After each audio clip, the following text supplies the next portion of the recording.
السلام عليكم ورحمة الله وبركاته. الحمد لله رب العالمين، والصلاة والسلام على سيد المرسلين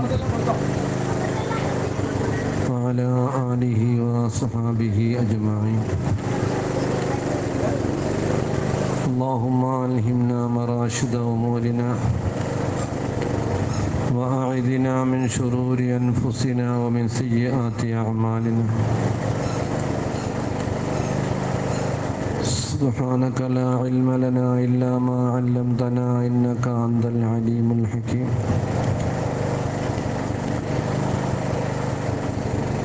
فقد قال الله سبحانه وتعالى في كلامه العزيز: بسم الله الرحمن الرحيم. إن أول بيت وضع للناس للذي ببكة مباركة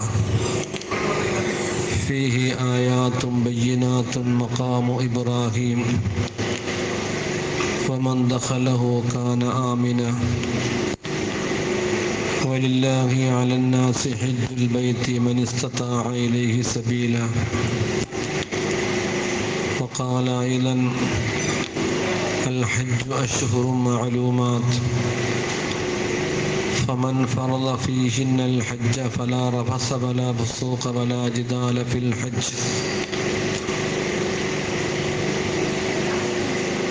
وقال شفيعنا رسول الله صلى الله عليه وسلم: الحج ليس له جزاء إلا الجنة، أو كما قال شفيعنا رسول الله صلى الله عليه وسلم.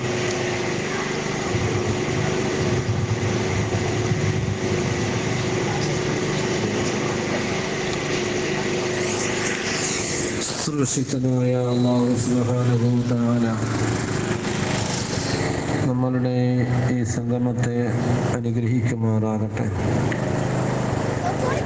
ലോകത്തിൻ്റെ മുഴുവൻ ദിക്കുകളിലേക്കും ഇതിൻ്റെ പ്രകാശകിരണങ്ങൾ അല്ലാഹു എത്തിച്ചു കൊടുക്കുമാറാകട്ടെ. ഏതൊരു നാമത്തിലാണോ പരിശുദ്ധവും പരിപാവനവുമായ ഈ മജ്‌ലിസിനെ സംഘടിപ്പിച്ചിരിക്കുന്നത്, ആ പിതാവിന് അല്ലാഹു മഗ്ഫിറത്ത് നൽകി അനുഗ്രഹിക്കുമാറാകട്ടെ. ദീനിനു വേണ്ടി അർപ്പണം ചെയ്ത എല്ലാ ത്യാഗോജ്ജലമായ ജീവിത മേഖലകളും ഖബറിലെ പ്രകാശകിരണങ്ങളാക്കി അല്ലാഹു എത്തിച്ചു കൊടുക്കുമാറാകട്ടെ. പ്രത്യേകിച്ചും പരിശുദ്ധമായ ഹാജിമാരുടെ ദീനീ രംഗങ്ങളിലെല്ലാം നടത്തിയിട്ടുള്ള സമുന്നതമായ സേവന രംഗങ്ങളെ അല്ലാഹു കബൂലാക്കുകയും ആ ഖബറിലെ പ്രകാശമാക്കി എത്തിച്ചു കൊടുക്കുകയും ആ വഴിയെ പിന്തുടർന്നുകൊണ്ട് ജീവിക്കുന്ന മക്കൾക്ക്, കുടുംബാദികൾക്ക്, ചെറുമക്കൾക്ക് അല്ലാഹു ശക്തി പകരുകയും ആ വഴി പരിപൂർണമായും സൂക്ഷ്മതയോടുകൂടി നയിച്ചു കൊണ്ടുപോകാനുള്ള ഈമാനികമായ ശേഷി പ്രദാനം ചെയ്യുകയും ചെയ്യുമാറാകട്ടെ. രോഗിയായി കഴിഞ്ഞുകൂടുന്ന മാതാവിനും അല്ലാഹു ശിഫ കൊടുക്കുമാറാകട്ടെ, ആഫിയത്ത് കൊടുക്കുമാറാകട്ടെ. അല്ലാഹു നമ്മെയും അവരെയും നാളെ സ്വർഗീയമായ ലോകത്ത് ഒരുമിച്ച് കൂട്ടി അനുഗ്രഹിച്ചു തരുമാറാകട്ടെ. പരിശുദ്ധമായ ഹജ്ജിൻ്റെയും ഉംറയുടെയും സിയാറത്തിൻ്റെയും പാഠങ്ങളും ഫർളുകളും ശർത്തുകളും നിബന്ധനകളും ആദാബുകളും എല്ലാം പഠിച്ച് മനസ്സിലാക്കി അറഫയിലാണോ എന്ന് ചോദിച്ചാൽ അവിടെയാണ് എന്ന് പറയുന്ന ഒരു മാനസികമായ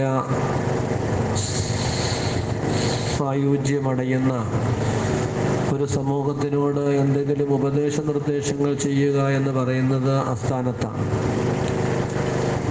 മാത്രവുമല്ല, ഒരു വൈകാരികമായ വഹ്ദാനിയത്തിൻ്റെയും ദീനിൻ്റെ പ്രോജ്വലമായ ചില ചിന്താമണ്ഡലങ്ങളിലേക്കും നമ്മളെ കുറേ നേരമായി സഞ്ചരിപ്പിച്ചു കൊണ്ടിരുന്ന പ്രിയ സ്നേഹിതൻ ശിഹാബുദ്ദീൻ മൗലവി, അല്ലാഹു ആഫിയത്ത് കൊടുക്കുമാറാകട്ടെ, ഖബൂലിയത്ത് കൊടുക്കുമാറാകട്ടെ. വഹ്ദാനിയത്തിൻ്റെ ഉമ്മത്തിൻ്റെ മൈതാനിയിൽ സാമൂഹിക സംസ്കരണ മേഖലയിൽ അദ്ദേഹം നടത്തിക്കൊണ്ടിരിക്കുന്ന സമുന്നതമായ പ്രവർത്തന മണ്ഡലങ്ങൾക്ക് അല്ലാഹു പ്രകാശകിരണങ്ങൾ നൽകി അനുഗ്രഹിക്കുമാറാകട്ടെ. ഒരു കാലയളവിലൊക്കെ ഏകദേശം ഒരു 10-15 വർഷത്തിന് മുമ്പ് സമൂഹത്തിനോട് ഞാൻ അഭിമുഖീകരിക്കുന്ന ജുമുഅയുടെ സദസ്സുകളിലേക്ക് വളരെ വേദനയോടുകൂടി അവതരിപ്പിച്ച ചില ചിന്താമണ്ഡലങ്ങളിലേക്കാണ് പ്രിയ സ്നേഹിതൻ ശിഹാബുദ്ദീൻ മൗലവി നമ്മളെ നയിച്ചു കൊണ്ടുപോകുന്നത്. തീർച്ചയായും നാം ജീവിക്കുന്ന നമ്മളുടെ ഇന്നത്തെ സാമൂഹ്യമായ അന്തരീക്ഷം എത്രമാത്രം നമ്മൾക്ക് അനുയോജ്യമല്ല എന്ന് തോന്നുന്നുണ്ടോ, അതിനേക്കാൾ ഗുരുതരമായ ഒരു സാമൂഹ്യമായ മേഖലയിലേക്ക് നമ്മളുടെ പരമ്പരകളെ നാം കൊണ്ടെത്തിക്കുന്ന ഒരു ജീവിത പദ്ധതിയിലൂടെയാണ് നമ്മൾ നടന്നുകൊണ്ടിരിക്കുന്നത്, സഞ്ചരിച്ചു കൊണ്ടിരിക്കുന്നത്. അതിന് നമുക്ക് ഏറ്റവും അഭികാമ്യമായ നിലയിൽ ചെയ്യാവുന്ന വലിയ ഒരു സേവന പരമ്പരയാണ് നേരത്തെ പറഞ്ഞ 13 വയസ്സുള്ള, 14 വയസ്സുള്ള, 15 വയസ്സുള്ള, 10 വയസ്സുള്ള, 8 വയസ്സുള്ള, 9 വയസ്സുള്ള നമ്മളുടെ തലമുറ.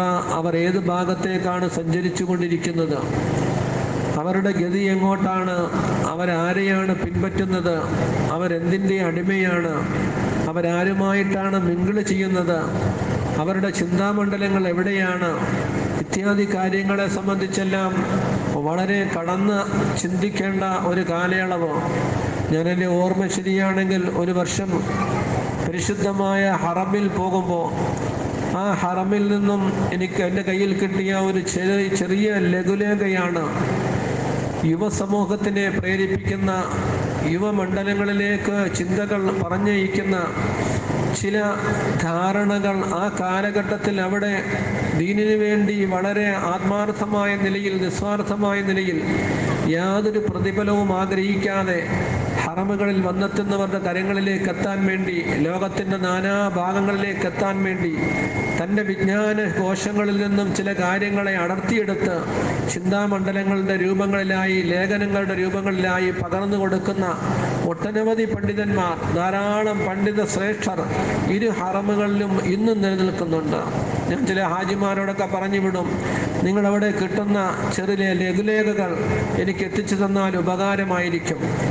സന്ദർഭോചിതമായി, കാലോചിതമായി നടക്കുന്ന പുതിയ നവീനമായ വിഷയങ്ങളെ സംബന്ധിച്ച് വളരെ ചുരുങ്ങിയ ഖുർആനികമായ ഹദീസുകളുടെ പശ്ചാത്തലത്തിൽ, ഇമാമിയങ്ങളുടെ അഭിപ്രായങ്ങളുടെ അടിസ്ഥാനത്തിൽ ഓരോ രാജ്യത്തിൻ്റെയും വിവിധ രാജ്യങ്ങളിലേക്കും എത്തിച്ചു കൊടുക്കാനുള്ള വലിയ ഒരു പരിശ്രമത്തിൻ്റെ ഭാഗമായിട്ടാണ് സന്ദർഭോചിതമായി നാം ചിന്തിക്കേണ്ട, ആലോചിക്കേണ്ട കാര്യങ്ങൾ നമുക്ക് പഠിപ്പിച്ചു തരുന്ന, മനസ്സിലാക്കി തരുന്ന ആഴമേറിയ ചില ലഘുലേഖകളാണ് നമ്മുടെ കയ്യിൽ. നാം ഒരുപക്ഷെ അതിന് വില മനസ്സിലാക്കാറില്ല. ഒരു അവസരത്തിൽ മസ്ജിദ് ആയിഷയിൽ ചെല്ലുമ്പോൾ അവിടുത്തെ ഒരു വേസ്റ്റ് പാത്രത്തിൽ ഞാൻ എൻ്റെ കണ്ണ് പതിഞ്ഞു. സ്വാഭാവികമായും ഞാൻ നോക്കാറുള്ളതല്ല. ഇഹ്റാം കെട്ടി താഴേക്ക് ഇറങ്ങി വരുമ്പോൾ ഒരു കടലാസ് കഷണത്തിൻ്റെ ഒരു ഭാഗം, ഒരു ബുക്കാണ്, കിതാബാണ് എന്ന് എനിക്ക് തോന്നിയിരുന്നില്ല. ഒരു കടലാസ് ഭക്ഷണത്തിൻ്റെ ഒരു ഭാഗം കീറി കിടക്കുന്നു.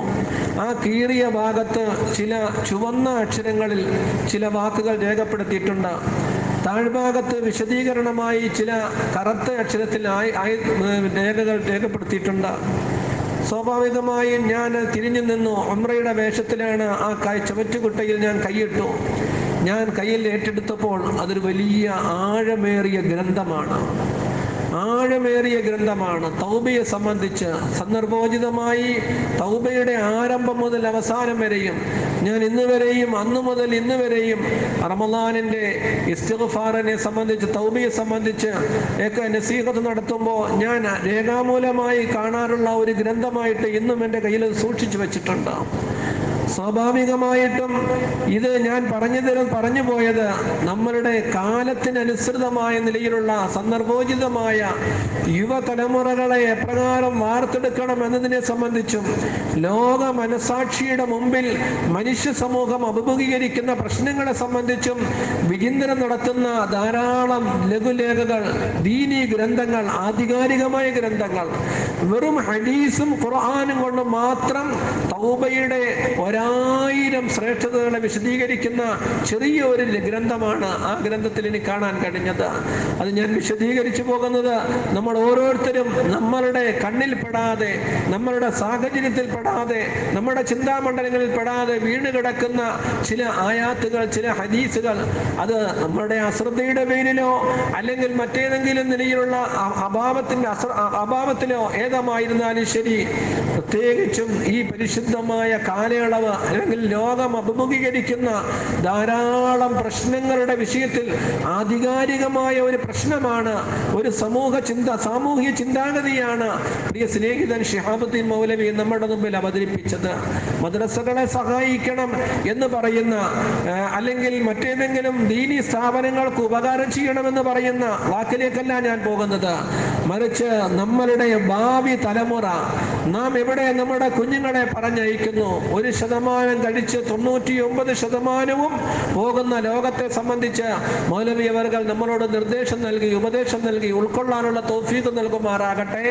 അതുകൊണ്ട് നാം ഓരോരുത്തരും നമ്മളുടെ ഭാവി ജീവിതത്തെ സംബന്ധിച്ചും ലോക മനസാക്ഷി എങ്ങോട്ടാണ് എന്നതിനെ സംബന്ധിച്ചും ലോകത്തിന്റെ ഗതി എങ്ങോട്ടാണെന്നതിനെ സംബന്ധിച്ചും നാം വളർത്തിക്കൊണ്ടുവരുന്ന നമ്മളുടെ മക്കൾ ഏത് മേഖലയാണ് അഭിമുഖീകരിക്കേണ്ടി വരുന്നതിനെ സംബന്ധിച്ചുമൊക്കെ വളരെ ഗൗരവമായി ചിന്തിക്കുകയും ആലോചിക്കുകയും ചെയ്യേണ്ട ഒരു സന്ദർഭമാണ്. ഇവിടെ ഹജ്ജിന്റെ വേളയിലാണോ ഇത് പറയുന്നത് ചോദിച്ചാൽ തീർച്ചയായും ഹജ്ജ് ലോക മനസാക്ഷിയുടെ കേന്ദ്ര ബിന്ദുവാണ്.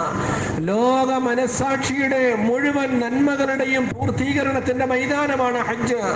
അൽയൗമ അക്മൽതു ലക്കും ദീനക്കും വഅത്മംതു അലൈക്കും നിഅമതി വറദീതു ലക്കും അൽ ഇസ്ലാമ ദീന എന്ന നയപ്രഖ്യാപനം നടത്തുന്ന ലോക സമ്മേളനത്തിന്റെ മുഴുവൻ പ്രകാശകിരണങ്ങളുടെയും കേന്ദ്ര ബിന്ദു പരിശുദ്ധമായ അറഫ മൈതാനമാണ് എങ്കിൽ ആ അറഫ മൈതാനിയിൽ ഒരുമിച്ച് കൂടുന്ന മുഴുവൻ മനുഷ്യരോടും അല്ലാഹു സുബ്ഹാനഹു വ തആല സംബോധന ചെയ്യുന്നത് ലോക മനസാക്ഷിയുടെ ഹിദായത്തിന്റെ, നന്മയുടെ, സത്യത്തിന്റെ, സമാധാനത്തിന്റെ, സാഹോദര്യത്തിന്റെ മുഴുവൻ മനുഷ്യരെയും ഒന്നായി കണ്ടുകൊണ്ടുള്ള മാനവികതയുടെ സന്ദേശം നൽകുന്ന ഒരു ലോക സമ്മേളനം വേറെ നമുക്ക് എവിടെയും കാണാൻ കഴിയുകയില്ല. പരിശുദ്ധമായ പരിശുദ്ധരായ റസൂലുള്ളാഹി സ്വല്ലല്ലാഹു അലൈഹി വസല്ലമ തങ്ങൾക്ക് ഈ പരിശുദ്ധമായ ആയത്തിനെ നൽകപ്പെടുന്നത് ലോക സമ്മേളനത്തിൽ നിന്ന് മാത്രമല്ല, ലോക മനുഷ്യരുടെ സന്തോഷത്തിന്റെ ദിവസത്തിലാണ്, ലോക മനുഷ്യരുടെ പെരുന്നാളിന്റെ ദിവസത്തിലാണ്. അല്ലാഹു സുബ്ഹാനഹു വ തആല ഈ ദിവസത്തെ സംബന്ധിച്ച് ഉമർ റളിയല്ലാഹു തആല അൻഹു അത് ഞങ്ങൾക്ക് 2 പെരുന്നാൾ ദിനമാണ് എന്നാണ് വിശേഷിപ്പിച്ചത്.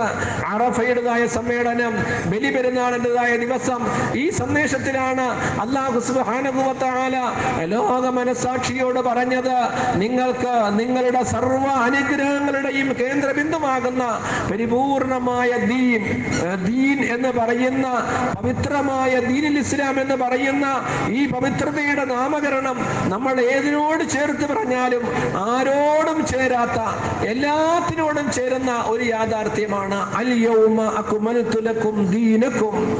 ഇന്നേ ദിവസം ഈ പരിപൂർണമായ അറഫയിൽ സമ്മേളിച്ചിരിക്കുന്ന, ഇനി അങ്ങനെ ഒരു ദിവസം നടക്കാനില്ല, ഇനി അങ്ങനെ ഒരു ദിവസം വരാനില്ല.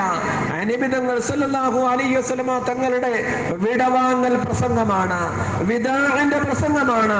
ആ മൈതാനിയിലാണ് ദീനിനെ സമ്പൂർണ്ണമാക്കിക്കൊണ്ട് ലോക മനസാക്ഷിയോട് അല്ലാഹു സുബ്ഹാനഹു വ തആല എൻ്റെ എല്ലാ അനുഗ്രഹങ്ങളുടെയും കേന്ദ്രം അത് പരിശുദ്ധമായ ദീനാണ്, ദീനുൽ ഇസ്ലാമാണ്. അല്ലാഹു സുബ്ഹാനഹു വ തആല അല്ലാഹുവിന്റെ അടുക്കൽ അംഗീകാരമായ ജീവിത പദ്ധതി, ജീവിത പാന്താവ്, സംസ്കാരം, അതിന്റെ പേരാണ് ദീൻ എന്ന് പറയുന്നത്. ഇന്ന ദീന ഇൻദല്ലാഹിൽ ഇസ്ലാം. അല്ലാഹുവിന്റെ അടുക്കൽ അംഗീകൃതമായ, ആദരിക്കപ്പെടുന്ന, സ്വീകരിക്കപ്പെടുന്ന മാർഗം പരിശുദ്ധമായ ദീനുൽ ഇസ്ലാമാണ്. ആ ദീനുൽ ഇസ്ലാമിന്റെ വഴിയാണ്, ആ വഴിയുടെ യഥാർത്ഥമായ കാമ്പാണ് ഇയ്യാക നഅ്ബുദു വ ഇയ്യാക നസ്തഈൻ ഇഹ്ദിനസ് സിറാത്തൽ മുസ്തഖീം. മുസ്തഖീം, നേരെ ചൊവ്വായ ഋജുവായ പാതയിലേക്ക് ഞങ്ങൾക്ക് വഴി കാണിച്ചു തരണമേ എന്ന് ഹജ്ജിന്റെ മൈതാനിയെ ചേർത്തുകൊണ്ട് പ്രിയ സ്നേഹിതർ നമ്മളോട് നിർദ്ദേശിക്കുകയുണ്ടായി. അല്ലാഹു ഉൾക്കൊള്ളാനുള്ള തൗഫീഖ് നൽകുമാറാകട്ടെ. വളരെ മാനസികമായ മനോമുഖരങ്ങളുടെ ഉള്ളറകളിൽ തറച്ചു കയറേണ്ട ഒരു വലിയ ചിന്തയും ആലോചനയുമാണ് അത്. നിങ്ങൾ ഓരോരുത്തരും നെഞ്ചിലേറ്റുകയും ലോകത്തിനോട് ഈ സന്ദേശം എത്തിച്ചു കൊടുക്കുകയും ലോകത്തിന്റെ ശ്രദ്ധാകേന്ദ്രമാകുന്ന അറഫ മൈതാനിയിലെത്തുമ്പോ ഈ സമുദായത്തിന് വേണ്ടി, ഈ ഭാവി തലമുറയ്ക്ക് വേണ്ടി, ഈ ലോകത്തിന് വേണ്ടി, ഈ പരിശുദ്ധവും പരിപാവനവുമായ ജനതയ്ക്ക് വേണ്ടി നിങ്ങൾ ഓരോരുത്തരും മനസ്സ് തുറന്ന് അല്ലാഹുവിനോട് ദുആ ചെയ്യണം എന്ന ഒരു ഓർമ്മ പുതുക്കാൻ വേണ്ടി മാത്രമാണ് ഞാൻ ഈ വാക്ക് ചേർത്ത് പറഞ്ഞത്. അല്ലാഹു സുബ്ഹാനഹു വ തആല തൗഫീഖ് നൽകുമാറാകട്ടെ. ഇരിക്കട്ടെ, ആ വിഷയവുമായി നമുക്ക് മുമ്പോട്ട് പോയാൽ അതെവിടെയും എത്താത്ത ഒരു വിഷയമാണ്. പരിശുദ്ധമായ നമ്മളുടെ ജീവിതത്തിന്റെ ഏറ്റവും പ്രധാനമാകുന്ന പരിശുദ്ധമായ നമ്മുടെ ഭാവി ലോകം, നാം കാണുന്ന ഒരു ലോകം, ആ ലോകത്ത് ആരാകണം നമ്മുടെ മക്കൾ, എന്താകണം നമ്മുടെ മക്കൾ, ഈ വഴിയിലുള്ള ചിന്തയാണ്. അതുകൊണ്ട് ഇൻഷാ അല്ലാഹ് ആ കാര്യത്തിന് വേണ്ടി അറഫയുടെ മൈതാനിയിൽ ഒരുമിച്ച് കൂടുന്ന മുഴുവൻ ഹാജിമാരോടും ഹാജമാരോടും മുഴുവൻ മുഅ്മിനീങ്ങൾക്ക് വേണ്ടി ദുആ ചെയ്യുമ്പോൾ, മുഴുവൻ ഭാവി തലമുറയ്ക്ക് വേണ്ടി അവരുടെ ഹിദായത്തിന് വേണ്ടി ദുആ ചെയ്യുമ്പോൾ നമ്മളുടെ ഓരോരുത്തരുടെയും പരമ്പരകൾ അല്ലാഹുവിന്റെ വഹ്ദാനിയത്തിന്റെ വഴിയിൽ ഊട്ടി ഉറപ്പിക്കപ്പെടുന്ന നിലയിൽ കൂടിയിട്ട് അല്ലാഹുവിന്റെ ചില ചിഹ്നങ്ങളെ, അടയാളങ്ങളെ നേർക്ക് നേരെ കാണിച്ചു തന്നിട്ട് അല്ലാഹുവുമായുള്ള മാനസികമായ ബന്ധം ഊട്ടി ഉറപ്പിക്കപ്പെടാൻ വേണ്ടിയിട്ട് അല്ലാഹു ക്ഷണിച്ചിരിക്കുന്ന ക്ഷണിതാക്കളാകുന്ന, അല്ലാഹുവിന്റെ അതിഥികളാകുന്ന, റഹ്മാനായ അല്ലാഹുവിന്റെ അതിഥികളാകുന്ന നാം ഓരോരുത്തരും ആ വിഷയത്തിൽ അവിടെ മനസ്സ് തുറക്കുമ്പോ ഈ കാര്യവും കൂടി ഓർക്കണമെന്ന് പറഞ്ഞു പോയതാണ്. അല്ലാഹു സുബ്ഹാനഹു വ തആല പരിശുദ്ധവും പരിപാവനവുമായ ഹാജമാരുടെ മജ്‌ലിസിൽ ഒരുമിച്ച് കൂടുന്നത് സ്വാഭാവികമായും അവരെ ഉപദേശിക്കാൻ വേണ്ടിയിട്ടല്ല, അവർക്ക് വേണ്ടി ദുആ ചെയ്യാൻ വേണ്ടിയിട്ടുമല്ല, മറിച്ച് അവരുടെ ദുആയിൽ പങ്കുചേരാൻ, ആമീൻ പറയാൻ വേണ്ടി മാത്രമാണ് ഒരുമിച്ച് കൂടാറുള്ളത്. കാരണം റസൂലുള്ളാഹി സ്വല്ലല്ലാഹു അലൈഹി വസല്ലമ തങ്ങൾ അല്ലാഹുവിന്റെ നിവേദക സംഘമാണ് എന്ന് പ്രഖ്യാപിക്കുക മാത്രമല്ല, അവർ ആരുടെ വിഷയത്തിൽ ആർക്ക് വേണ്ടി അവർ ദുആ ചെയ്യുമോ അവരുടെ വിഷയത്തിലെല്ലാം ദുആ സ്വീകരിക്കുമെന്ന് ശഫീഉന റസൂലുള്ളാഹി തങ്ങൾ നമ്മളെ പഠിപ്പിച്ചിട്ടുള്ള ഒരു യാഥാർത്ഥ്യം ഓർത്തുകൊണ്ടാണ് ഞാൻ ഈ വാക്ക് പറയുന്നത്. ഹാജിമാരെ യാത്രയാക്കാനോ അല്ലെങ്കിൽ യാത്രയയപ്പ് നൽകാനോ ഒന്നും നമ്മൾ യോഗ്യരല്ല. അതിനുള്ള മാതൃകയോ ചര്യയോ ഒന്നും നമുക്ക് ദീനിൽ കാണാനും കഴിയില്ല. മറിച്ച് മാതൃക കാണാൻ കഴിയും, അല്ലെങ്കിൽ സുന്നത്ത് കാണാൻ കഴിയും. ഇതാ സഫഅത്തുൽ ഹജ്ജ, ഒരു ഹാജിയെ നീ സ്വീകരിച്ചാൽ, കണ്ടുമുട്ടിയാൽ ഫസാഫിഹുഹു, നീ അവനെ മുസാഫഹ ചെയ്യ, നീ അവനോട് ദുആ കൊണ്ട് വസിയത്ത് ചെയ്യ. ഫഇന്നഹു മഗ്ഫൂറുൻ ല, അവൻ പാപങ്ങൾ പൊറുപ്പിക്കപ്പെട്ടവനാണ്. പാപം പൊറുപ്പിക്കപ്പെട്ടവന്റെ ദുആ അല്ലാഹുവിൽ നിന്ന് സ്വീകരിക്കപ്പെടും. ഇദാ ലഖീതുൽ ഹജ്ജ, ഹാജിയെ നീ കണ്ടുമുട്ടിയാൽ, ഹജ്ജ് കഴിഞ്ഞു വരുമ്പോ ആ ഹാജിയെ സ്വീകരിക്കൽ സുന്നത്താണ്, ശരിയാണ്, നിബിധങ്ങളുടെ മാതൃകയാണ്. ഇവിടെ നമ്മൾ ഓരോരുത്തരും നമ്മളുടേതായ നിലയിൽ കൂടിയിട്ട് നാം ഓരോരുത്തരും പരസ്പരം പൊരുത്തം ചോദിക്കാൻ വേണ്ടി, പരസ്പരം ദുആ കൊണ്ട് വസിയത്ത് ചെയ്യാൻ വേണ്ടി എല്ലാവരെയും കൂടി ഒരുമിച്ച് കൂട്ടി ഒരു സദസ്സ് ഒരുമിച്ച് കൂട്ടിയിരിക്കുന്നു എന്നതിനേക്കാൾ ഉപരിയായി നമ്മുടെ ഓരോരുത്തരുടെയും ജീവിത മേഖലകളിൽ അല്ലാഹുവിന്റെ പരിശുദ്ധമായ ഹജ്ജിന്റെ, ഉംറയുടെ, സിയാറത്തിന്റെ അമലുകൾ കഴിഞ്ഞ് ഇവർ മടങ്ങിവെത്തുമ്പോ അവരെ മുസാഫഹ ചെയ്യുവാൻ, അവരോട് ദുആ കൊണ്ട് വസിയത്ത് ചെയ്യുവാൻ, അവർക്ക് വേണ്ടി നമ്മൾ ഓരോരുത്തരും അവരെ സൽക്കരിക്കുവാൻ, തീർച്ചയായും അത് ദീനിന്റെ ഭാഗമാണ്, ശരിയാണ്. അല്ലാഹു സുബ്ഹാനഹു വ തആല വീഴ്ചകളെ മാപ്പാക്കി തരുമാറാകട്ടെ. അതുകൊണ്ട് ഹാജിമാരെ യാത്രയയക്കാൻ വേണ്ടിയിട്ടല്ല, ഹാജിമാരുടെ ദുആയിൽ പങ്കെടുക്കാൻ വേണ്ടി, അവരുടെ ആമീനിൽ പങ്കെടുക്കാൻ വേണ്ടി ഒരുമിച്ച് കൂടിയവരാണ് എളിയവരായ ചില ദാസന്മാരും ദാസിമാരും. അല്ലാഹു കബൂലാക്കുമാറാകട്ടെ. അല്ലാഹു സുബ്ഹാനഹു വ തആല ഒരു ഹാജിയുടെ വിഷയത്തിൽ അദ്ദേഹത്തിന്റെ പക്കൽ നിന്നും 400 കുടുംബങ്ങളോ അല്ലെങ്കിൽ 400 വ്യക്തികളോ അല്ലെങ്കിൽ അതിനേക്കാൾ ഉപരിയായവരുടെയോ വിഷയത്തിൽ അല്ലാഹു ഒരു ഹാജിയുടെ വാക്ക് സ്വീകരിക്കുമെന്ന് ശഫീഉന റസൂലുള്ളാഹി സ്വല്ലല്ലാഹു അലൈഹി വസല്ലമ തങ്ങളുടെ വാക്കുകൾ 400 കുടുംബമെന്ന് ആ നിലയിൽ കൂടിയിട്ട് നമുക്ക് പൊതുപ്പിച്ചാൽ എത്രയാകും? ആർക്കും ഒരു എണ്ണവും ഗണിക്കാൻ കഴിയുകയില്ല. ലോകത്തിന്റെ നാനാ ഭാഗത്ത് നിന്നും വരുന്ന ഹാജിമാർ ഒരുമിച്ച് കൂടുന്ന അറഫ മൈതാനിൽ ഒരുമിച്ച് കൂടുമ്പോൾ അല്ലാഹു സുബ്ഹാനഹു വ തആല നമുക്ക് നൽകിയിരിക്കുന്ന നമ്മുടെ മാനസികമായ തുടുപ്പ്, മഹാന്മാരായ ഉലമാക്കൾ അവിടെ എഴുതിയിരിക്കുന്ന വാക്ക്, അവിടെ മൺതരികൾ പാറി പറക്കുന്നത് പോലെ കണ്ണിൽ നിന്നും കണ്ണുനീർ തുള്ളികൾ ധാരധാരതയായി ഒഴുക്കപ്പെട്ടുകൊണ്ട് പാവകർമ്മങ്ങളുടെ പുറത്തുകൂടി ശരീരത്തിന്റെ രോമകൂപങ്ങളിലൂടെ കണ്ണുനീരിൻ്റെതായ തുള്ളികൾ വാർത്തുകൊണ്ട് മുഴുവൻ പാവങ്ങളെയും കഴുകി ശുദ്ധീകരിക്കപ്പെടാനുള്ള ഒരു മഖാമാണ് പരിശുദ്ധമായ അറഫ മഖാമ. ആ അറഫയുടെ മൈതാനിയിൽ നമ്മളെ ഒരുമിച്ച് കൂട്ടുന്നത്, അവിടെ നമ്മളെ ഒരുമിച്ച് കൂട്ടുന്നത് ഏത് നിലയിലാണ്? അള്ളാഹുവിന്റെ ചില ചിഹ്നങ്ങൾ, പ്രത്യക്ഷമായ ചില ചിഹ്നങ്ങൾ, ഈമാനിന്റെ ചില അടയാളങ്ങൾ, അത് നേർക്കുനേരെ കാണിച്ച് അള്ളാഹുമായി മാനസികമായി ബന്ധം സ്ഥാപിച്ചുകൊണ്ട് അള്ളാഹു അല്ലാത്ത മുഴുവൻ വസ്തുക്കളെയും മനസ്സിൽ നിന്ന് മാറ്റി നിർത്തി അള്ളാഹുവിന്റെ വഹ്ദാനിയത്തിനെ ലബ്ബൈക് അല്ലാഹുമ്മ ലബ്ബൈക് ലബ്ബൈക ലാ ശരീക ലക ലബ്ബൈക് ഇന്നൽ ഹംദ വന്നിഅമത ലക വൽ മുൽക് ലാ ശരീക ലക് മുഴുവൻ വസ്തുക്കളെയും ഹൃദയത്തിൽ നിന്ന് ഒഴിവാക്കി അള്ളാഹുവിന്റെ ചിഹ്നങ്ങളെ നേർക്കുനേരെ കണ്ട് ഹൃദയത്തിൽ വഹ്ദാനിയത്തിനെ രൂഢമൂലമാക്കി മറ്റെല്ലാത്തിൽ നിന്നും ശ്രദ്ധ പരിപൂർണമായും അള്ളാഹുവിലേക്ക് തിരിച്ചുകൊണ്ട് ഒരു ദാസനെ അള്ളാഹു ആനയിക്കുകയാണ്, സ്വീകരിക്കുകയാണ്. അള്ളാഹുവിന്റെ ഹബീബ് റസൂലുള്ളാഹി സ്വല്ലല്ലാഹു അലൈഹി വസല്ലമ തങ്ങൾ നമുക്ക് ഓരോരുത്തർക്കും പഠിപ്പിച്ചു തന്ന ചിഹ്നങ്ങൾ അവിടെയെല്ലാം ദുആ സ്വീകരിക്കുന്ന മഖാമുകളായി അള്ളാഹു നിശ്ചയിച്ചു. ഇന്ന അവ്വല ബൈത്തിൻ വുളിഅ ലിന്നാസി ലല്ലദീ ബിബക്കത മുബാറക ഫീഹി ആയാതും ബയ്യിനാതുൻ മഖാമു ഇബ്രാഹിം. എണ്ണി പറയുന്നുണ്ട്, വിശദീകരിക്കാൻ സമയമല്ല. നമുക്ക് ഓരോരുത്തർക്കും ഇതെല്ലാം കേട്ട് മനസ്സിലാക്കിയിട്ടുള്ളവരാണ്. അള്ളാഹുവിന്റെ ചിഹ്നങ്ങളിൽ ലോകത്താദ്യമായി അള്ളാഹുവിനെ ആരാധിക്കാൻ വേണ്ടി സ്ഥാപിക്കപ്പെട്ട ആ ഭവനങ്ങളിൽ നിന്നുള്ള ആദ്യത്തെ ഭവനം, ലോക മനസ്സാക്ഷിയുടെ സന്മാർഗത്തിനായി സ്ഥാപിക്കപ്പെട്ട ഭവനം, അല്ലാഹു സുബ്ഹാനഹു വ തആല ആ ഭവനത്തെ നേർക്കുനേരെ കാണുവാനും ആ മൈതാനിയിൽ ചെന്നെത്തുവാനുമുള്ള തൗഫീഖ് ലഭിക്കുന്ന ഓരോ മനുഷ്യർക്കും നിങ്ങൾക്ക് ഓർമ്മയുണ്ടാകുമെങ്കിൽ, വായിക്കാൻ കഴിയുമെങ്കിൽ, പരിശുദ്ധമായ കഅബാലയത്തിന്റെ കവാടത്തിന് അഭിമുഖമായി നിന്നുകൊണ്ട് മുകളിലേക്ക് നോക്കിയാൽ ആലേപനം ചെയ്യപ്പെട്ടിട്ടുള്ള ചില ആയാത്തുകളുടെ കൂട്ടത്തിൽ, ചില സൂക്തങ്ങളുടെ കൂട്ടത്തിൽ ഒരു സൂക്തമാണ് ഫൽയഅബ്ദു റബ്ബ ഹാദൽ ബൈത്തില്ലദീ യത്അമഹും മിൻ ജൂഇൻ വആമനഹും മിൻ ഖൗഫ് ഫൽയഅബ്ദു റബ്ബ ഹാദൽ ബൈത്ത്. ഈ ഭവനത്തിന്റെ ഉടമസ്ഥനെ അവർ ആരാധിച്ചു കൊള്ളട്ടെ. രോമാഞ്ചം കൊള്ളുന്ന ഒരു മുഅ്മിന്റെ രോമകൂപങ്ങൾ മുഴുവനും എഴുന്നേറ്റ് പോകുന്ന ഒരു വാക്കാണ്. ഈ വാക്ക് വായിച്ചാൽ നമുക്ക് മനസ്സിലാക്കാൻ കഴിയുന്നത് ഈ ഭവനത്തിന്റെ ഉടമസ്ഥൻ. ഇന്ന അവ്വല ബൈത്തിൻ വുളിഅ ലിന്നാസി ലല്ലദീ ബിബക്കത മുബാറക ഹുദൽ ലിന്നാസ്. മനുഷ്യ സമൂഹത്തിന്റെ വഴികാട്ടിയായി, മനുഷ്യ സമൂഹത്തിന്റെ വിളക്കായി അല്ലാഹു നിശ്ചയിച്ച ഈ ശിആറിനെ, അള്ളാഹുവിന്റെ ചിഹ്നത്തെ നേർക്ക് നേരെ കാണാനുള്ള ഭാഗ്യം നൽകി.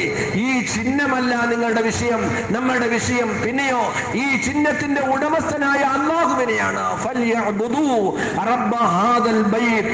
ഈ ഭവനത്തിന്റെ ഉടമസ്ഥനായ അള്ളാഹു സുബ്ഹാനഹു വ തആല ചിഹ്നങ്ങൾ എണ്ണി പറയുന്നുണ്ട്. ഇന്ന സഫാ വൽ മർവത മിൻ ശആയിരില്ലാഹ് ഫമൻ ഹജ്ജൽ ബൈത ബിഅതമറ ഫലാ ജുനാഹ അലൈഹി അയ്യതവഫ ബിഹിമാ വമൻ തതവ്വഅ ഖൈറൻ ഫഇന്നല്ലാഹ ശാകിറുൻ അലീം. അല്ലാഹു സുബ്ഹാനഹു വ തആല ഇസ്ലാമിന്റെ ഷിആറിന്റെ ചിഹ്നങ്ങൾ, അതിനെ ആദരിക്കലും അത് നേർക്ക് നേരെ ബോധ്യപ്പെടലും അത് മനുഷ്യന്റെ ഹൃദയങ്ങൾക്ക് തഖ്വയുണ്ടാകുന്ന കാരണമാണ് എന്ന് പരിശുദ്ധ ഖുർആൻ തന്നെ പഠിപ്പിക്കുന്നുണ്ട്. അള്ളാഹുവിന്റെ ഷിആറുകളെ കാണലും അതുമായുള്ളതായ ബന്ധങ്ങൾ സ്ഥാപിക്കലുമെല്ലാം പരിശുദ്ധമായ തഖ്വയുടെ ഹൃദയത്തിന്റെ ഭക്തിയുടെ ഭാഗമാണ് എന്ന് പരിശുദ്ധ ഖുർആൻ തന്നെ പഠിപ്പിക്കുന്നുണ്ട്. തഖ്വയാകുന്ന വസ്ത്രം എനിക്ക് നിങ്ങൾക്കും ആവശ്യമാണ്, തഖ്വയാകുന്ന ഭക്ഷണം എനിക്ക് നിങ്ങൾക്കും ആവശ്യമാണ്. ഫതദവ്വദു ഫഇന്ന ഖൈറദ്ദാദി തഖ്വ വത്തഖൂനി യാ ഉലിൽ അൽബാബ്. നാം ശേഖരിക്കുന്ന, തയ്യാറെടുക്കുന്ന, തയ്യാറാക്കി കൊണ്ടുപോകുന്ന വസ്തുക്കളിൽ ഏറ്റവും വലിയ ഗൗരവമേറിയ ഭാഗം അല്ലാഹുവുമായുള്ള മാനസികമായ ബന്ധമാണ്. ആ മാനസികമായ ബന്ധം ആർക്കെങ്കിലും സ്ഥാപിക്കാൻ കഴിഞ്ഞാൽ അവന്റെ ഹൃദയത്തിൽ തീർച്ചയായും ഹസദ് ഉണ്ടാകില്ല, കദിബുണ്ടാകില്ല, ഖിയാനത്തുണ്ടാകില്ല, ഗീബത്തുണ്ടാകില്ല. അല്ലാഹുവിന്റെ വഹ്ദാനിയത്തിനോട് നിരക്കാത്ത മുഴുവൻ കാര്യങ്ങളോടും മാനസികമായ വെറുപ്പുണ്ടാകുക എന്ന് പറയുന്നത് തഖ്വയുടെ ഭാഗമാണ് എന്ന് മഹത്തുക്കൾ എനിക്ക് നിങ്ങൾക്കും പഠിപ്പിച്ചു തരുന്നുണ്ട്. അല്ലാഹു സുബ്ഹാനഹു വ തആല എനിക്ക് നിങ്ങൾക്കും ഉൾക്കൊള്ളാനുള്ള തൗഫീഖ് നൽകുമാറാകട്ടെ. മഖാം ഇബ്രാഹിം എണ്ണി പറയുന്നു, സഫ മർവ എണ്ണി പറയുന്നു, പരിശുദ്ധമായ ഹജറുൽ അസ്വദിനെ എണ്ണി പറയുന്നു, അല്ലാഹു സുബ്ഹാനഹു വ തആല കഅബയുടെ ഉൾഭാഗത്തെ എണ്ണി പറയുന്നു. അതുപോലെ പരിശുദ്ധമായ ഹറമുമായി ബന്ധപ്പെട്ട ഏതെല്ലാം ഷിആറുകളുണ്ടോ അതെല്ലാം മാനസികമായി ഉൾക്കൊള്ളുവാനും അതിലൂടെ അല്ലാഹുവുമായി ബന്ധം സ്ഥാപിക്കുവാനും ലബ്ബൈക് അല്ലാഹുമ്മ ലബ്ബൈക്, അല്ലാഹുവിന്റെ വഹ്ദാനിയത്ത് കൊണ്ട് ഹൃദയത്തെ രൂഢമൂലമാക്കുവാനും ലാ ശരീക ലക്, നീ അല്ലാത്ത മറ്റൊന്നിനും എന്റെ ഹൃദയത്തിൽ യാതൊരു സ്ഥാനവുമില്ല, ഇയ്യാക നഅ്ബുദു വ ഇയ്യാക നസ്തഈൻ. ഈ വാക്കാണ് മഹാനായ ഉസ്താദ് അവர்கள் നമ്മുടെ മുമ്പിൽ ശ്രദ്ധയിൽപ്പെടുത്തിയത്. ഇരിക്കട്ടെ, വഹ്ദാനിയത്തുമായിട്ട്, ഇബ്രാഹിം അലൈഹിസ്സലാമിന്റെ ചരിത്രവുമായിട്ട്, പരിശുദ്ധമായ ഖുർആനുമായിട്ട്, നമസ്കാരവുമായിട്ട്, നോമ്പുമായിട്ട്, സകാത്തുമായിട്ട്, മുഴുവൻ അമലുകളുമായി ഹജ്ജിനെ കോർത്തിണക്കിയ ചില വാക്കുകൾ നമ്മുടെ മുമ്പിൽ വെച്ചു. ഇതുമായിട്ട് എന്താണ് ബന്ധം? ഈ നിലയിലുള്ള അള്ളാഹുവിന്റെ ഷിആറുകളെ നേർക്കുനേരെ കാണിച്ച് മനസ്സിൽ അള്ളാഹുവിനെ കുടികൊള്ളിച്ച് ഒരു മനുഷ്യ മനസ്സിന്റെ ഉള്ളറകളിൽ അല്ലാഹുവല്ലാത്ത എല്ലാ വസ്തുക്കളിൽ നിന്നും അവനെ പരിശുദ്ധമാക്കി ഇങ്ങോട്ട് കൊണ്ടുവന്നാൽ അവൻ വരുന്നത് സ്വർഗീയ പരിമളത്തോടു കൂടിയാണ്. ഏതാണ് ഈ സ്വർഗീയ പരിമളം? നമ്മൾ വിചാരിക്കുന്നത് പോലെ സ്വർഗത്തിൽ പോയി വന്നതാണോ? സ്വർഗത്തിൽ പോയി വന്നതല്ല. സ്വർഗത്തിൻ്റെതായ പരിമളം എന്ന് പറയുന്നത് വഹ്ദാനിയത്താണ്. ഈമാനിന്റെ തറവാട് സ്വർഗലോകമാണ് എന്ന് പറയുന്നത് ആ നിലയിലാണ്. അല്ലാഹു സുബ്ഹാനഹു വ തആല ഫമൻ ഹജ്ജൽ ബൈത, ആരെങ്കിലും പരിശുദ്ധമായ കഅബയെ ലക്ഷ്യമാക്കി യാത്ര ചെയ്ത് ഹജ്ജിന്റെതായ അമലുകളെ നിറവേറ്റി അവൻ മടങ്ങി വന്നാൽ റജഅ കയൗമ വലദതുഹു ഉമ്മുഹു, തന്റെ ഉമ്മയുടെ മാതാവിന്റെ ഗർഭാശയത്തിൽ നിന്നും പിറന്നു വീഴുന്ന കുഞ്ഞുങ്ങളെ പോലെ പവിത്രമായ നിലയിലാണ്. കുല്ലു മൗലൂദിൻ യൂലദു അലൽ ഫിത്ര, ജനിച്ചു വീഴുന്ന എല്ലാ കുഞ്ഞോമന മക്കളും ഇസ്ലാമിക പവിത്രതയോട് കൂടിയാണ് ജനിച്ചു വീഴുന്നത്. റജഅ കയൗമ വലദതുഹു ഉമ്മുഹു, തന്റെ ഉമ്മയുടെ ഗർഭാശയത്തിൽ നിന്നും പിറന്നു വീഴുന്ന കുഞ്ഞിനെ പോലെ പാപരഹിതമായി സ്വർഗീയ പരിമളത്തോടു കൂടി യൂലദു അലൽ ഫിത്ര, ഇസ്ലാമിക സൗന്ദര്യം, ഇസ്ലാമിക പ്രഭ, ഇസ്ലാമിക തൗഹീദ്, ഇത് ഉൾക്കൊള്ളുന്ന നിലയിൽ കൂടിയിട്ടാണ് അവന്റെ മടക്കം. അള്ളാഹു വിലയിരുത്താൻ തൗഫീഖ് നൽകുമാറാകട്ടെ. അതുമായി ചേർത്ത് സംസാരിച്ചു പോകുമ്പോൾ നമുക്ക് ആ സഞ്ചാരം എവിടെ എത്താൻ കഴിയത്തില്ല. അതുകൊണ്ട് ഹജ്ജിന്റെ യാത്ര എന്ന് പറയുന്നത് ഒരു ഇബാദത്തിന്റെ യാത്രയല്ല, ഒരു ചില അമലുകളുടെ യാത്രയല്ല, ചില യാത്ര പറയലുകളുടെ യാത്രയല്ല, മറിച്ച് അള്ളാഹുവിനുമായി ഒരു മുഅ്മിനായ മനുഷ്യന് നേർക്ക് നേരെ സന്ധിക്കാനുള്ള, നേർക്ക് നേരെ കണ്ടുമുട്ടാനുള്ള, അള്ളാഹുമായി ഒരു മനുഷ്യന് മാനസികമായി ഇഴുകിച്ചേരാനുള്ള ഒരു ദൗത്യമാണ് ഹജ്ജിലൂടെ നാം നേടിയെടുക്കേണ്ടത്. അതാണ് ഞാൻ നേരത്തെ പറഞ്ഞത്, തഖ്വയാകണം യാത്രാ ഭക്ഷണം. എന്താണ് തഖ്വ? മുഴുവൻ പാപകർമ്മങ്ങളിൽ നിന്നും വിട്ടു നിൽക്കാനുള്ള മനോധൈര്യം, അതാണ് തഖ്വയുടെ പേര്. അല്ലാഹു സുബ്ഹാനഹു വ തആല നൽകുന്ന തഖ്വയുടെ നിർവചനം അതാണ്. ഈമാനികമായ വഹ്ദാനിയത്തിന് നിമിതങ്ങളുടെ വാക്ക് അങ്ങനെ വ്യക്തമാണല്ലോ. അൽ മുഅ്മിനു ലാ യക്സിബ്, അൽ മുഅ്മിനു ലാ യക്സിബ്, മുഅ്മിനാണോ അവന് കളവ് പറയാൻ സാധ്യമാകില്ല എന്ന് പറഞ്ഞാൽ എന്താ? ആരുടെ ഹൃദയത്തിൽ വഹ്ദാനിയത്തുണ്ടോ അവന്റെ ഹൃദയത്തിൽ പാപകർമ്മങ്ങളുമായി ചേർച്ചയുണ്ടാകില്ല. അള്ളാഹു എനിക്ക് നിങ്ങൾക്ക് മനസ്സിലാക്കാനുള്ള തൗഫീഖ് നൽകുമാറാകട്ടെ. അതുകൊണ്ട് നമ്മൾ ഓരോരുത്തരും ആ വഴിയിൽ ഇത് ഹജ്ജിന്റെ അമലുകളുമായി ബന്ധപ്പെട്ട്, സിയാറത്തിന്റെ അമലുകളുമായി ബന്ധപ്പെട്ട്, ഉംറയുടെ അമലുകളുമായി ബന്ധപ്പെട്ട്, നമ്മുടെ ഓരോരുത്തരുടെയും ദീനിന്റെ പൂർത്തീകരണവുമായി ബന്ധപ്പെട്ട് മാത്രം പറയുന്ന കാര്യമല്ല. എന്റെയും നിങ്ങളുടെയും ശരീരത്തിൽ ഊതപ്പെട്ട ആത്മാവ് എവിടെ നിന്നാണോ വന്നത്, ആ വന്ന സ്ഥാനത്തേക്ക് തന്നെ ഈ ആത്മാവിനെ കൊണ്ടെത്തിക്കാൻ വേണ്ടിയിട്ടുള്ള ഒരു യാത്രയാണ് ഹജ്ജിന്റെ യാത്ര. അല്ലാഹു സുബ്ഹാനഹു വ തആല ആ പവിത്രത വീണ്ടും മടക്കി തരികയാണ്. ജീവിതത്തിന്റെ ഇടവേളകളിൽ നമ്മൾ വന്നുപോയ എല്ലാ തെറ്റുകുറ്റങ്ങളെയും വീഴ്ചകളെയും അറഫയിൽ വെച്ച് കഴുകി ശുദ്ധീകരിച്ചു. ഇനിയൊരു പാപരഹിതമായ ജീവിതം, ഇനിയൊരു സുരക്ഷിതമായ ജീവിതം എന്റെ ഹൃദയത്തിൽ അല്ലാഹുവിന് സ്ഥാനം നൽകിയിരിക്കുന്നു. ഇനി എന്റെ ഹൃദയത്തിൽ പാപകർമ്മങ്ങൾക്ക് സ്ഥാനമുണ്ടാകില്ല എന്നുറപ്പിക്കാൻ വേണ്ടിയിട്ട്. അതുകൊണ്ടാണല്ലോ മഹത്തുക്കളായ ആൾക്കാർ പരിശുദ്ധമായ ഹജ്ജ് കഴിഞ്ഞ് വന്നിട്ടതിന് ശേഷം ഇനി നിന്റെ ജീവിതം സൂക്ഷിക്കണമെന്ന് പറയാറുള്ളത്. അത് നമുക്ക് ഓരോരുത്തർക്കും സന്ദർഭോചിതമായി പറയാമെങ്കിലും ഹജ്ജ് കഴിഞ്ഞു വരുന്നവരോട് മാത്രമല്ല, വഹ്ദാനിയത്തിന്റെ മന്ത്രധ്വനികൾ, ലാ ഇലാഹ ഇല്ലല്ലാഹയുടെ കലിമത്തു തൗഹീദ് ആരുടെ ഹൃദയങ്ങളിലുണ്ടോ അവരുടെ എല്ലാവരുടെയും ഹൃദയത്തിലുള്ള ഒരു നിർദ്ദേശമാണ്, ഉപദേശമാണ്. അവൻ അക്രമം പ്രവർത്തിക്കില്ല. മുഅ്മിനാണോ അവൻ കള്ളു കുടിക്കില്ല. മുഅ്മിനാണോ അവൻ വ്യഭിചരിക്കില്ല. മുഅ്മിനാണോ അവൻ വഞ്ചന കാണിക്കില്ല. മുഅ്മിനാണോ അവൻ ഗീബത്ത് പറയില്ല എന്നൊക്കെ നിബിധങ്ങളുടെ ഹദീസ് എന്താണ് ഇത്രമാത്രം വ്യക്തമായി പറയാൻ കാരണം? ഈമാനുമായി നിരക്കാത്ത കാര്യങ്ങളാണ് ഇതെല്ലാം. ആ കാര്യങ്ങൾക്കെല്ലാം വേറൊരിത് നൽകുകയും ഈമാനിന്റെ പ്രകാശം കൊണ്ട് ഹൃദയങ്ങളെ ധന്യമാക്കുകയും ചെയ്ത് അല്ലാഹു സുബ്ഹാനഹു വ തആലയ്ക്ക് പരിപൂർണമായ നിലയിൽ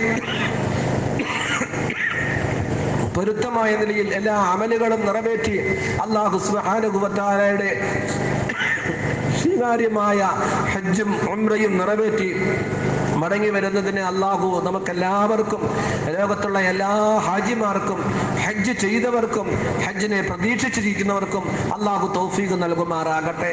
അല്ലാഹു സുബ്ഹാനഹു വ തആല പരിശുദ്ധമായ ഈ ആയത്തിലൂടെ നമ്മളെ നിർദ്ദേശിച്ച അൽ ഹജ്ജു അശ്ഹുറും മഅലൂമാത്ത് ഫമൻ ഫറള ഫീഹിന്നൽ ഹജ്ജ ഫലാ റഫസ വലാ ഫുസൂഖ വലാ ജിദാല ഫിൽ ഹജ്ജ്, ഇതിനെ സംബന്ധിച്ചെല്ലാം വിശദീകരിക്കാം. അല്ലാഹു സുബ്ഹാനഹു വ തആല നമുക്ക് ഓരോരുത്തർക്കും ഉൾക്കൊള്ളുവാനും നമ്മൾ കേട്ട ഇൽമുകൾ മനസ്സിൽ നിക്ഷിപ്തമാക്കിക്കൊണ്ട് പരിപൂർണമായും ഈ യാത്രയിൽ അള്ളാഹുവിനെ മുറുകെ പിടിച്ചുകൊണ്ട് അള്ളാഹുവിന്റെ വഹദാനിയത്തിനെ രൂഢമൂലമാക്കിക്കൊണ്ട് പരിപൂർണമായ നിലയിൽ മഖ്ബൂലായ മബ്റൂറായ ഹജ്ജും ഉംറയും നിറവേറ്റാനുള്ള ഒരു പ്രേരണയായി, പ്രോത്സാഹനമായി അള്ളാഹു ഈ മജ്ലിസിനെ കബൂലാക്കുമാറാകട്ടെ. അതിനുവേണ്ടി ഉത്തരവാദിത്തപ്പെട്ട ഈ സേവനങ്ങൾ ചെയ്ത പ്രിയ സ്നേഹിതന്മാരെ, കൂട്ടുകാരെ അള്ളാഹു സുബ്ഹാനഹു വ തആല കബൂലാക്കുമാറാകട്ടെ. ഈ ദീനി സ്ഥാപനത്തിന് വേണ്ട എല്ലാ വിളവും നൽകി ഇതിനെ വളർത്തുവാനും ഇതിനെ പൂർണ്ണമായ നിലയിൽ ഒരു ദീനി സ്ഥാപനമായി രൂപാന്തരപ്പെടുത്തിയെടുക്കുവാനും അള്ളാഹു ഈ മജ്ലിസിനെ കബൂലാക്കി സ്വീകരിച്ചു കൊടുത്ത് അനുഗ്രഹിക്കുമാറാകട്ടെ. വആഖിറു ദഅ്വാനാ അൽഹംദുലില്ലാഹി റബ്ബിൽ ആലമീൻ.